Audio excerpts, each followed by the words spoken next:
Not every song is written about love or heartbreak. Some songs are written while staring death in the face. In 1991, Freddie Mercury sat by a window in Switzerland,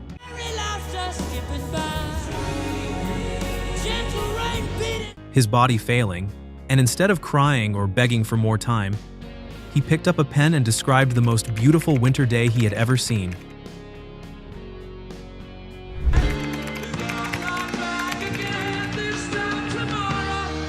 Freddie Mercury knew he was dying. Complications from AIDS were destroying his body, and he had only months left. He made a decision that would define his final act. He went to Montreux, Switzerland, the quiet lakeside town he loved most. There, surrounded by the stillness of Lake Geneva and snow-capped mountains, he found peace away from the noise of London and the relentless press. From his apartment window, Freddie watched the seasons change and refused to stop working. He spent his final months recording at Mountain Studios, pushing himself as long as his voice held out. Brian May recalled that Freddie never complained or gave emotional farewells. He simply said, "Let's do another one." I like this shakedown. He recorded every fragment he could, knowing the band would finish the songs after he was gone. But one song he completed entirely himself, a song born from quiet reflection rather than pain. That song was A Winter's Tale. Am I dreaming? Freddie wrote it while gazing at the lake, the mountains, the pale winter light dancing on the water. It wasn't about fear or illness, it was about beauty, peace, and connection. Brian May described it as a childlike vision of wonder, serene and honest, unlike anything Queen had ever released. The title reflected exactly what Freddie saw outside his window. Winter descending, the world slowing into stillness. The lyrics painted that scene: red skies gleaming, snow falling, the calm of nature in its purest form. Beneath the imagery lay something deeper, a wish for time to pause, for that perfect peace to last forever. Freddie knew this would be his final completed song, yet instead of sorrow, he filled it with gratitude, a quiet acceptance that even as his body failed, the world remained beautiful. Mountain Studios became his sanctuary. Despite his failing health, Freddie sang with clarity and warmth, working closely with producer David Richards to capture every moment. To his bandmates, it was astonishing, a man in constant pain creating something filled with light. Looking out over Lake Geneva, Freddie Mercury left the world one last message. Look at the world, really look at it, and see how beautiful it is. Have you ever had a moment when everything around you suddenly felt perfect? Tell us below.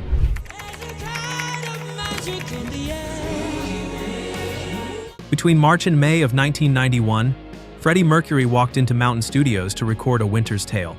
Every session could be the last. Every vocal take the final time they'd hear him sing. Despite his failing health, his voice came through warm and clear. Not the operatic power that had defined him for decades, but something deeper, fragile, honest, and profoundly human.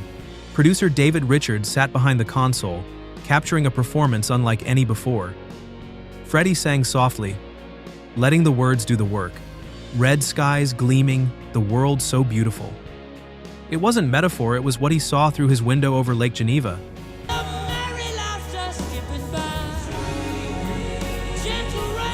The line, "A world so beautiful, if only you would make it stay," summed up everything. Gratitude, awareness, and the quiet wish for one more day. Brian May wasn't in the studio that day, but when he heard the playback, he cried. He later said it was the most truthful thing Freddie had ever recorded. No mask, no persona, just the man. Freddie asked only that the arrangement stay simple, the focus on the voice and the message. In that booth, pale and weak, he still found transcendence. For those 3 minutes and 49 seconds, he wasn't dying. He was alive, creating beauty from pain. After his death on November 24, 1991, the band returned to those tapes. They didn't touch his vocals. Brian May added atmospheric guitars, Roger Taylor soft percussion, and John Deacon gentle bass lines, building a soundscape that shimmered like sunlight on water. Richards mixed it all, so Freddie's voice sat at the center, intimate, peaceful, and eternal.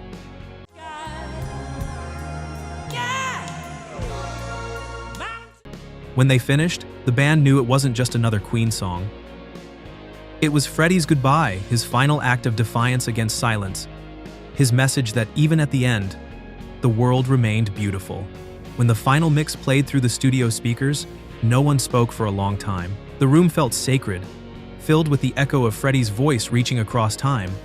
Every breath, every note carried the weight of farewell, yet also a strange kind of peace. The band realized they hadn't just completed a song, they had preserved a moment, a fragment of his spirit that would never fade. December 11th, 1995. 4 years after Freddie Mercury's death, Queen released A Winter's Tale as a single, and the world finally heard the song he had written in his last months.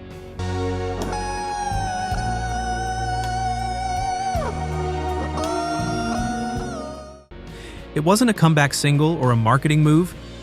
It was a resurrection, one last message from a man who had left quietly but still had something to say. The track came from Made in Heaven, the album assembled from the recordings Freddie left behind. Released a month earlier, on November 6th, it had already stirred deep emotion among fans. But A Winter's Tale was different. This was the last song Freddie had written completely by himself, the final piece of art he had finished before time ran out. When the single dropped, it entered the UK charts and climbed to number 6. For a slow, introspective ballad released 4 years after his passing, that was astonishing. People didn't buy it because it was catchy, they bought it because it was Freddie's voice, alive again. The music video reflected that sense of intimacy.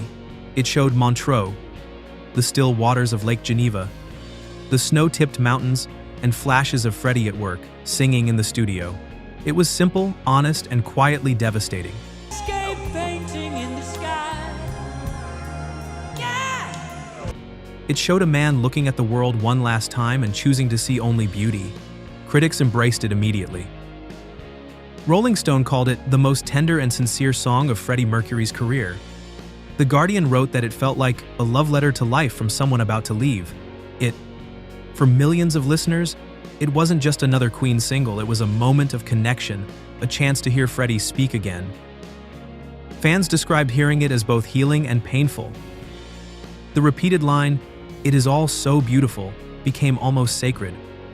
A phrase of gratitude and acceptance that people tattooed, quoted, and used in tributes around the world. Made in Heaven was Queen's promise fulfilled. Freddie had told them to finish everything he recorded, to make it count. Brian May, Roger Taylor, and John Deacon spent years completing the album, treating every vocal track with reverence.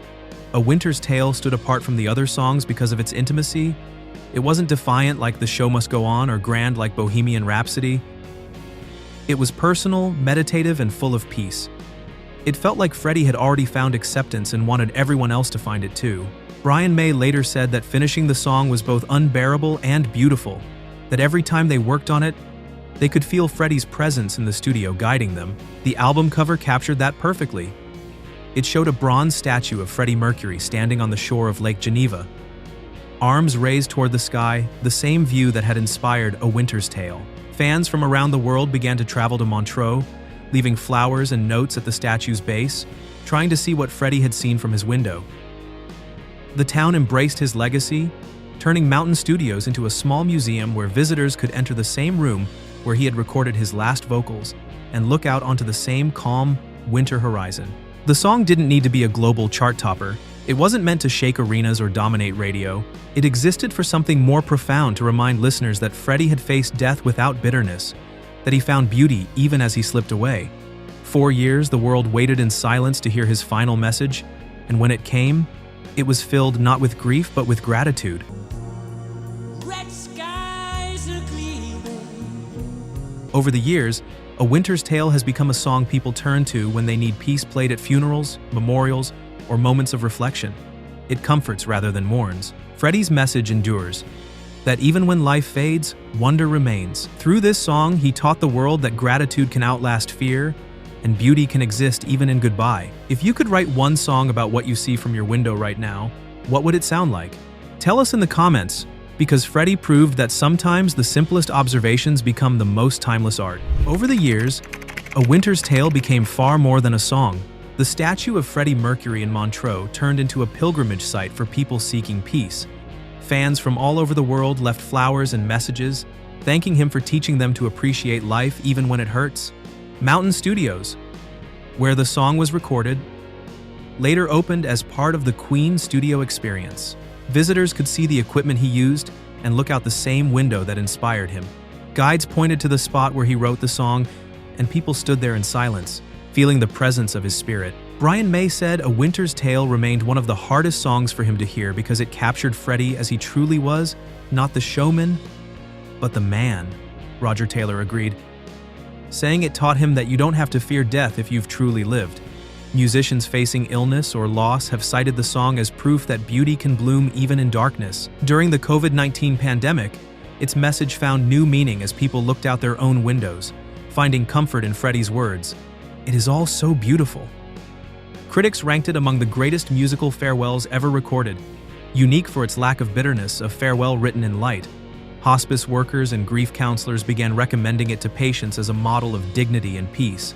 Queen's surviving members honored it in concerts, projecting footage of Freddie singing A Winter's Tale as his voice filled arenas once more. The Montreux lakefront became the Queen Promenade, where visitors traced his steps and ended at his statue. The song's message extended beyond music. It showed that art can transform suffering into beauty. More than 30 years later, A Winter's Tale still finds new listeners who feel the same awe their parents did. The window is still there. The lake still shimmers. And every winter, when snow covers Montreux, someone presses play and hears Freddie whisper, "It is all so beautiful." So here's the question: when was the last time you truly looked at the world around you? Freddie did, and it gave us one of the most peaceful songs ever recorded. Maybe it's time we all try it. A Winter's Tale was not about dying. It was about living until the very last second. Freddie Mercury looked out a window, saw red skies and winter mountains, and instead of crying about what he was losing, he celebrated what he still had. He taught us that your final act does not have to be sad or bitter. It can be grateful, it can be beautiful, and maybe that is the most Freddie Mercury thing he ever did. Turning goodbye into thank you? The view from that window in Montreux changed music forever. And somewhere right now, someone is looking out their own window, seeing the world differently, because Freddie showed them how.